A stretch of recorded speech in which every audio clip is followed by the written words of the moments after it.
Howdy, I'm Corey Milligan, owner of New West Knife Works here in Jackson Hole, Wyoming. New West Knife Works was founded over 15 years ago when I was working in a kitchen much like this. I've always loved to cook and enjoyed using a fine knife, and over 15 years we've really evolved to making some of the finest knives in the world.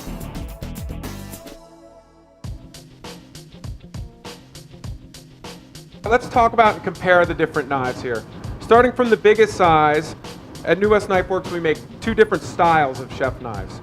We've got the Phoenix line. This is what we call the 9. It's actually a 9-inch blade. A little bit more of a European style to the shape of the blade.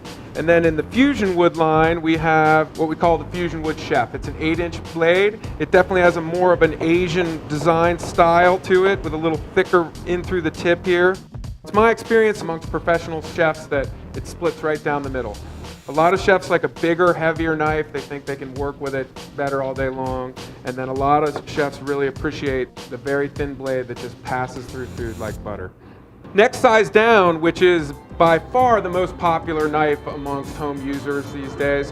This style of knife is called a santoku. It's really a traditional Japanese chef knife shape. It's a little bit smaller than a chef knife. The blade is 7 inches long. It's a little bit lighter in the hand, a little bit more manageable for folks. This is what I find most home cooks who really like to cook really like to be in this size. This is kind of a nice smaller size chef knife, as I would call it.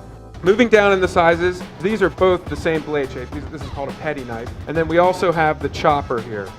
I think of these as a little bit more of an European style blade design, and this is more of an Asian style. If you aren't necessarily comfortable with a bigger knife, these size knives are still big enough to do everything you want to do on the cutting board, cut meats, vegetables, fruits, all that good stuff. The chopper definitely has a thicker, heavier blade, heavier feel to it. The petty knife is a very thin blade that I like the way it just goes through food really well. With the point, you can make turning cuts. Down here on the end, we have what we call the mini chopper. Now this little knife is pretty small for your all-around do-all cutting board knife. The design reason for this really was you probably have someone in your family who uses a paring knife for everything they do. So this knife was designed for all those folks. With the wide blade as opposed to a narrow blade on a paring knife, it still leaves room for your hands on the cutting board, and you can still do all that kind of chopping, cutting stuff that you do with a bigger chef knife. If you're comfortable with something bigger, I think realistically maybe something bigger is going to do more for you, but if you're afraid of big knives, this is still will take care of business. These are the New West Knife Works chef knives, do-all cutting board knives. One of these knives should be the knife that you buy first and do 90% of all your cutting with.